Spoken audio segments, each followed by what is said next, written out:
အားလုံးပဲမင်္ဂလာပါရန်ကုန် Insight Channel ကပြန်လည်ကြိုဆိုလိုက်ပါတယ်ကျွန်တော်ဒီနေ့ပြပြပေးမယ့်ကြောင်းအလီကတော့ကျွန်တော်တို့ Messenger မှာ Auto စာပြန်အောင်အလွယ်ကူဆုံးလုပ်နေကြဖို့ပြပြသွားမှာဖြစ်ပါတယ်ခင်ဗျဟုတ်ကဲ့ကျွန်တော်တို့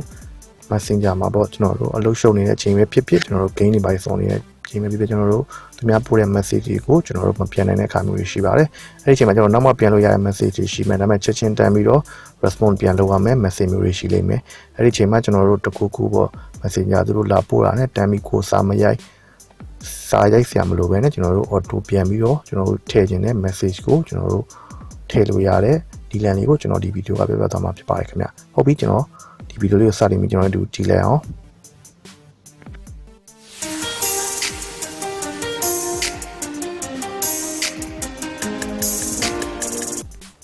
ကျွန်တော်တို့ရန်ကုန် Insight Channel မှာ Facebook နဲ့နည်းပညာဆိုင်ရာ tutorial ဗီဒီယိုလေးများကိုနေ့စဉ်တင်ဆက်ပေးနေတာကြောင့်အမြဲတမ်းကြည့်ရှုနိုင်ရန် channel လေးကို subscribe လုပ်ပေးထားကြပါဦးနော်တင်သမျှဗီဒီယိုလေးတွေကိုလည်းမလွတ်သွားရအောင်ခေါင်းလုံးလေးကိုဖွင့်ထားပေးပါခင်ဗျာ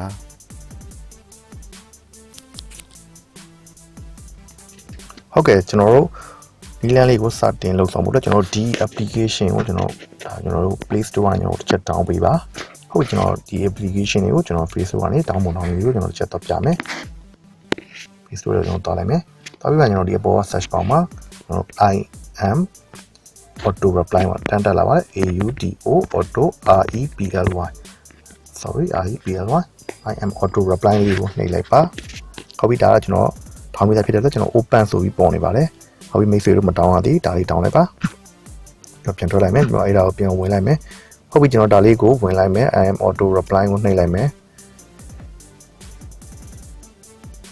ဟုတ်ပြီကျွန်တော်နှိပ်ပြီးသွားတယ်သူကဒီမှာပေါ့ကျွန်တော်တို့အများကြီးရှိတယ် Facebook Messenger လည်းရှိတယ်ကျွန်တော် WhatsApp သုံးတဲ့လူတွေအတွက် WhatsApp ရှိတယ် Telegram သုံးတဲ့လူတွေ Telegram ရှိတယ် Instagram သုံးတဲ့လူတွေလည်း message တွေ Instagram ရှိတယ် Line တို့ Hangout တို့ကျွန်တော်အများကြီးရှိတယ် SMS Viber ပေါ့ဒါလေးရှိကျွန်တော်တို့က Messenger ကိုပဲကျွန်တော်တို့ auto reply လုပ်ချင်တယ်ကျွန်တော်အဲ့အတွက်ကျွန်တော်ဒါလေးကို disable လို့ကျွန်တော် enable လုပ်လိုက်မယ်ပြီးကျွန်တော်ဒီမှာကြိုက်တာကျွန်တော်ထည့်လို့ရတယ်ကျွန်တော် I am busy ထည့်လဲရတယ် I am playing ပေါ့ I am playing game လဲရတယ် playing game ဟုတ်ပြီကျွန်တော်ကြိုက်တဲ့ဟာကျွန်တော်ထည့်ပေါ့ game ပေါ့ဒါကျွန်တော် send ပြလိုက်မယ်ထိထည့်လို့ရပါတယ်game ဆော့နေတဲ့တခုခုပေါ့ကျွန်တော် game ဆော့နေတော့တခုခုပေါ့ကျွန်တော်ထည့်ချင်တာထည့်လို့ရပါတယ်ဟုတ်ပြီဟုတ်ပြီခင်ဗျပြီးရင်ကျွန်တော်ဒီကောင်လေးကိုဘေးကအပေါင်းလေးနှိပ်လိုက်မယ်နှိပ်လိုက်ရင်ကျွန်တော်ဒါမှမဟုတ်ဖြစ်သွားပြီ history မှာ I am playing game မှာ game ဆော့နေမှာကျွန်တော်ဒါကတော့ကျွန်တော် history ကြည့်ရတာကျွန်တော်ကနာဝထည့်ထားတာပထမဆုံးထည့်တဲ့ဟာရှိရဲဒါ I am busy ဆိုတာအားလေးကျွန်တော်ဖက်ချင်ဖက်လို့ရတယ်ဒါကခုဒုတိယခုထည့်တဲ့ဟာပေါ့ I am playing game game ဆော့နေတယ်ဆိုကျွန်တော်ထည့်ထားတယ်ဟုတ်ပြီကျွန်တော်ဒါလေးအကုန်လုံးကျွန်တော်ထည့်ပြီးသွားရင်ကျွန်တော်အပေါ်ဆုံးမှာကျွန်တော် stat ဆိုတဲ့ဟာလေးရှိရခင်ဗျ stat ဆိုတဲ့ဟာလေးရှိတယ်ဟုတ်ပြီ account လေးကိုကျွန်တော်ခုနှိပ်လိုက်မယ်ဗျ stat ဆိုတဲ့ဟာလေးနှိပ်လိုက်မယ်နှိပ်ပြီးသွားရင်ကျွန်တော်တို့အပြင်ထွက်လိုက်မယ်ဗျဟုတ်ပြီကျွန်တော်ဒီချိန်မှာကျွန်တော်အခုကျွန်တော်တခြားကျွန်တော်ဖုန်းကကျွန်တော်အခုသုံးနေတယ်အဲ့ဖုန်းကနေပြီးတော့ကျွန်တော်အခုကျွန်တော်ဝင်ထားတဲ့ account ကိုကျွန်တော်အခုဒါကျွန်တော်ဝင်ထားလိုက်ပြီဒီ account ကိုကျွန်တော် message လမ်းပို့လိုက်မယ်ကျွန်တော်လမ်းပို့လိုက်မယ်အမှသူကသူ auto ပြန်မပြန်ကျွန်တော်ပြလိုက်မယ်ဘက် account ကိုကျွန်တော်ချိန်မပြတော့ပါဘူးတော့ဘက်ဖုန်းကကျွန်တော်ပို့နေပြီအဲဒီမှာကျွန်တော်ဘာမှမရဘူးเนาะဟိုမှာ I am playing game ငါ game ဆော့နေဟိုဘက်ကလှမ်း high နေတာနဲ့သူကဒီမှာ I am playing game ငါ game ဆော့နေဆိုပြီးသူကတန်းပို့ပေးပါတယ်ဟုတ်ကဲ့ဒီနေ့လေးကိုကျွန်တော်တို့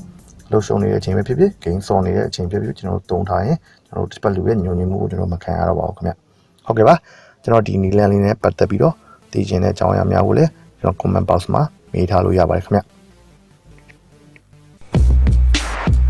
ကျွန်တော်ဗီဒီယိုလေးကိုကြည့်ပြီးအားလုံးပဲနှစ်သက်ကြမယ်လို့ကျွန်တော်ထင်ပါတယ်ခင်ဗျာဗီဒီယိုလေးကိုချမ်းသက်တဲ့ဆိုရင် like share နဲ့ subscribe လေးလုပ်ပေးထားရပါဦးခင်ဗျာကျေးဇူးအများကြီးတင်ပါတယ်အားလုံးကျမ်းမာရွှင်လန်းကြပါစေလို့ကျွန်တော်ဆုတောင်းပေးလိုက်ပါတယ်နောက်မှတွေ့ကြတာပေါ့